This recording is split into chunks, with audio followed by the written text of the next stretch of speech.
듣다 보면 내공이 쌓이는 방송 2시간 철학의 돌풀입니다.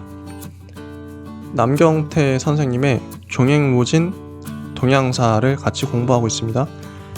210쪽이고요.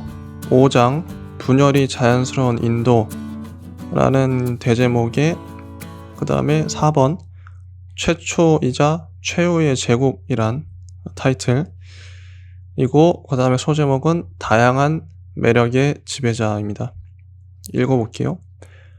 16세기 초반 아프가니스탄계의 로디 왕조가 델리 술탄국의 맥을 잇고 있을 무렵 우즈베크 출신의 한 영웅이 아프가니스탄을 장악하는 사태가 일어났다. 칭기즈칸의 16대 손이자 중앙아시아의 칭기즈칸이었던 티무르의 5대 손을 자처하는 그는 바로 바부르라는 인물이었다. 칭기즈칸이나 티무르의 후예로 자처한 것은 정통성을 표방하려는 정치적 태도로 볼 수도 있지만, 두 사람은 자손이 워낙 많았으니 바부르가 그들의 후손일 가능성도 없지는 않다. 튀르크계의 족장으로서 중앙아시아의 패자가 된 바부르는 원래 티무르 제국을 재현하려는 야망을 가지고 있었다. 그러나 로디 왕조의 허약함을 깨닫게 된 그는 방침을 바꿔 중앙아시아보다 인도 정복의 매력을 느꼈다. 1526년 바부르는 델리 근방에서 뛰어난 용병술과 기병대로 수적으로 훨씬 많은 로디 군대를 무찌르고 델리에 입성했다. 바부르는 점령지 곳곳에 페르시아식 정원을 만들고 더위에 시달리는 병사들을 독려하며 인도에 그냥 눌러 앉았다. 이렇게 해서 인도 역사상 최후의 제국으로 기록될 무굴 제국이 탄생했다. 바부르의 무굴 제국은 아프가니스탄의 카불과 간다라를 포함해 데칸고원의 일부, 동쪽으로는 벵골에까지 이르는 드넓은 영토를 장악했다. 무굴 제국은 인도 역사상 가장 강력한 통일 제국일 것이다. 게다가 수명도 중세 이후 어느 인도 왕조보다 긴 200여 년에 달했다. 그러나 무굴 제국은 건국자인 바부르가 돌연히 사망하면서 하마터면 단명 왕조로 끝날 뻔했다. 새 제국이 아직 충분히 안정되지 못했을 때 바부르의 아들 후마윤은 신흥 세력의 우두머리인 셰르칸 수르에게 패배하고 아프가니스탄으로 달아났다. 아버지의 명성에 걸맞지 않게 후마윤은 각지를 떠돌며 지원을 부탁하는 처지로 전락했다. 한편 델리를 정복한 셰르칸 수르는 황제로 자칭하면서 아프가니스탄계 델리 술탄국을 복구하려 했다. 그가 죽으면서 아프가니스탄 제국은 급격히 무너졌고 마음을 고쳐먹은 무굴의 후마윤이 제국 재도전 끝에 델리를 수복하는 데 성공했다. 뒤이어 후마윤의 아들인 아크바르의 시대에 무굴은 제국의 기틀을 갖추고 장기적인 번영과 안정을 이루게 된다. 다음 소제목은 최초의 중앙 집권 제국입니다. 아크바르는 1556년 13살의 나이로 왕위에 올라 50년 가까이 재위하면서 무굴 제국을 크게 발전시킨 탁월한 군주다. 그는 라지푸트와 격전을 벌여 제압했다. 거기서 그쳤다면 아크바르는 평범한 군주에 머물렀을 텐데 과연 그는 싹수가 달랐다. 힘으로 적의 항복을 받아낸 다음에는 그들을 포용해 사회의 지도층으로 폭넓게 등용한 것이다.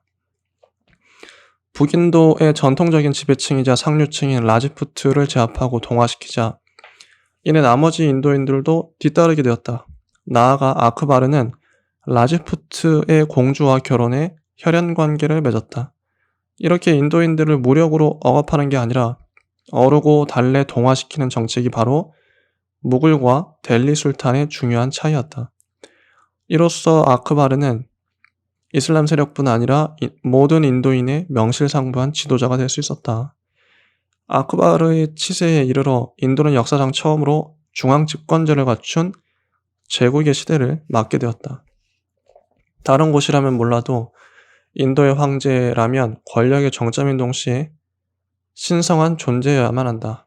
고대부터 종교적 심성이 강한 인도 특유의 정서를 고려한다면 단순히 무력으로만이 아니라 정신적으로도 모든 인도인에게 강력한 전제군주로 군림할 수 있어야 한다.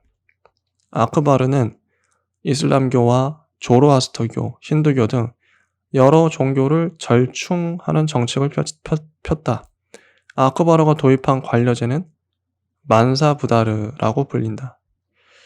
아크바르는 지방관들을 중앙에서 감독하면서 이들로부터 각 지방에 관한 보고를 받았다. 또한 만사부다르는 지방관들이 행정과 아울러 해당 지역의 군사령관 역할을 겸하는 군정일치 성격의 제도였다. 인도 역사상 처음으로 제대로 된 관료제가 성립된 것이다. 다음 소제목은 유능한 군주들이 일군 전성기입니다.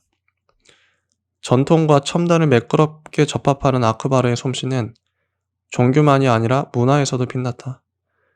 전통적인 힌두 양식과 당시 첨단에 해당하는 이슬람 양식이 절묘하게 어우러진 그 시대의 건축은 그가 두 문화를 융합하려는 자세를 가졌기에 가능했다.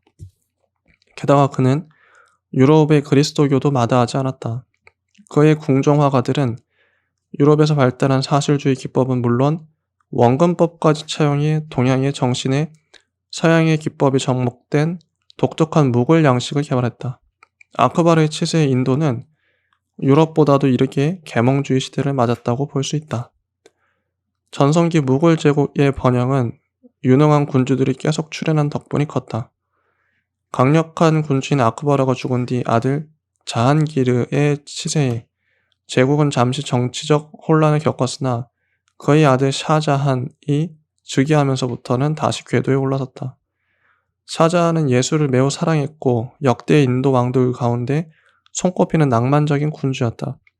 특히 젊은 나이로 세상을 떠난 왕비 뭄타즈 마할을 추모하며 지은 무덤 궁전인 타지마할은 오늘날까지 당당한 위엄과 아름다운 자태를 자랑하는 세계적 건축물이다.